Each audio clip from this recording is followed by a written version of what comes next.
Здраво, јас сум Бушавко. Јас многу сакам да се смеам. Имам многу пријатели, сакам да си играм со нив.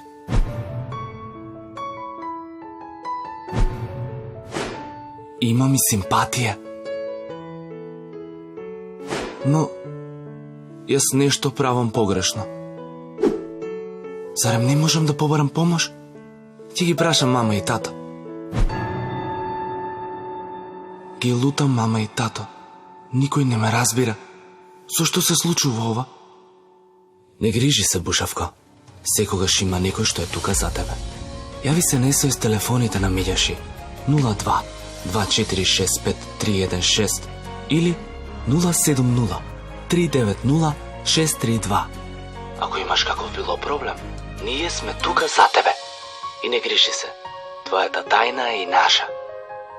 Шш, Милјаши.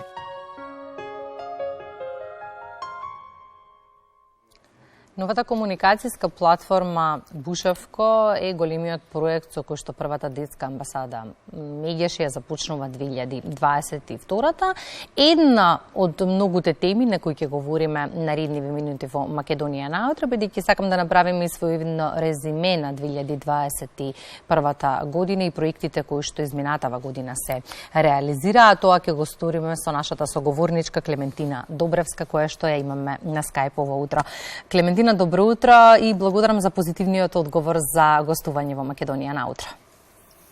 Добро утро, ви благодарам на поканата. Споменав дека имаме многу теми за кои ќе дискутираме во утринската програма. 2021 беше уште една година полна со предизвици кои што ги донесе не само пандемијата, туку и предизвици пред кои што беа исправени нашите деца. Токму затоа и првото прашање ми е поврзано со СОС телефонската линија која што години наназад функционира во Меѓаши, искористеноста на истата. Што вели годишниот извештај, колку повици биле реализирани и зашто најмногу? Така, во текот на 2021 година вкупно 298 случаи се офатени, со кои што дополнително се остварени 435 разговори.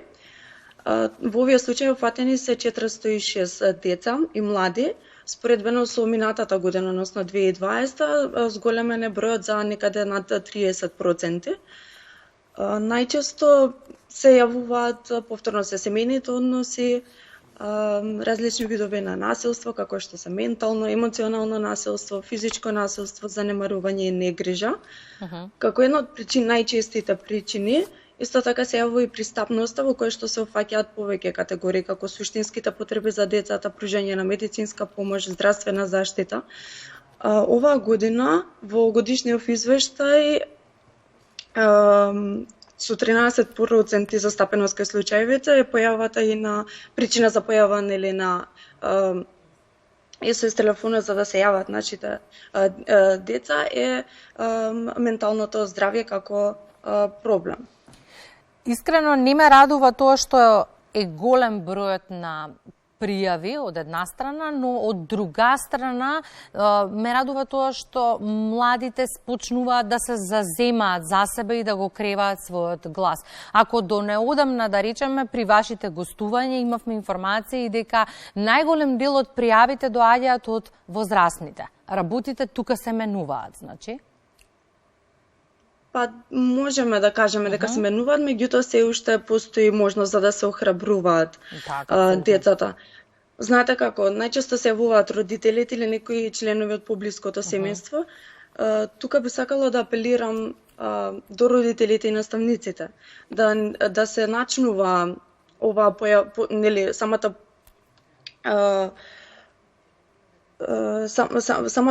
постоење на СОС телефонот, чисто за да може нели да не се гледа на линија која што се јавуваме секогаш кога имаме потреба за да се јавиме нели за да решиме некој проблем, туку и како линија која што ни овозможува да видиме некој друг начин на нашето размислување, да побараме помош и така натаму.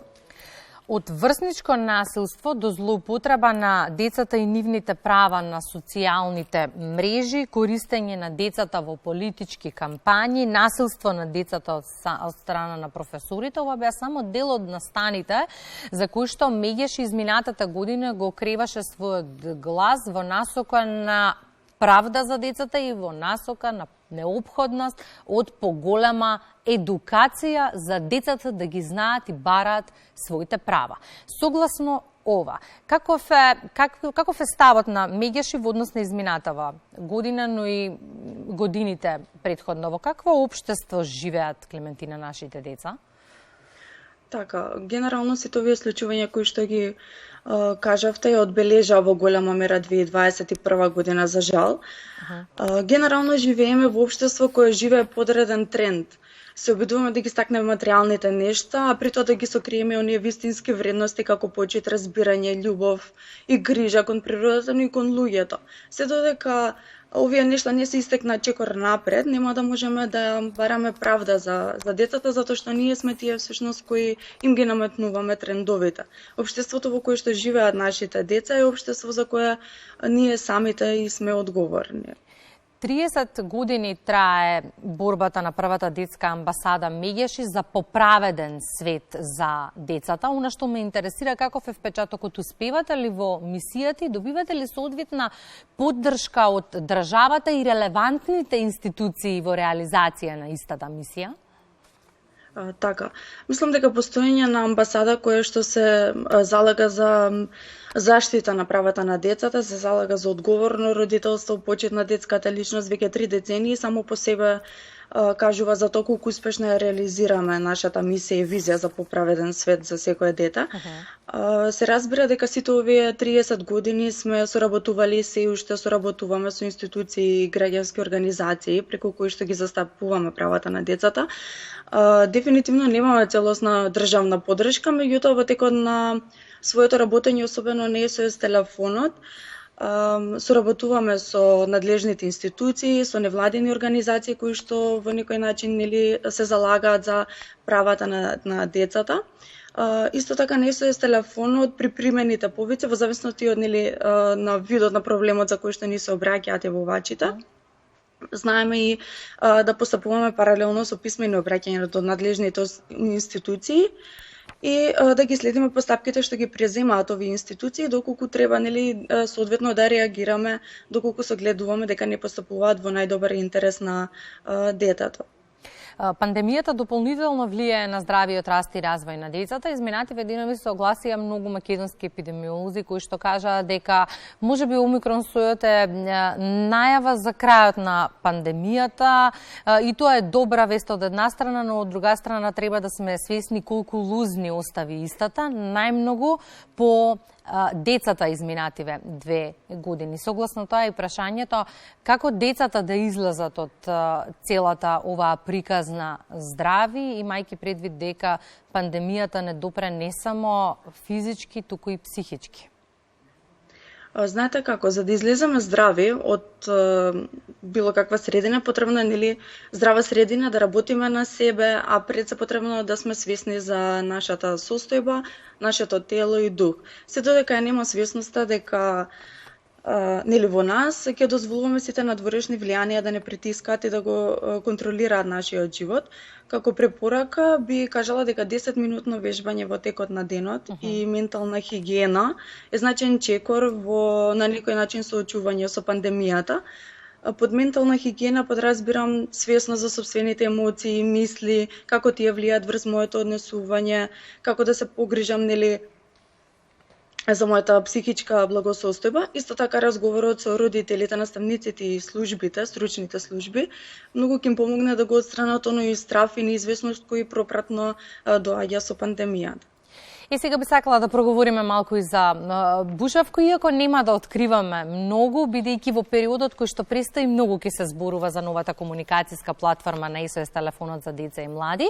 Она што сакаме е да ја почнеме годинава и да кажеме дека младите имаат опција како да дојдат до вас, како да ги кажат своите проблеми и како истите да останат во најголема тајност, а да бидат решени.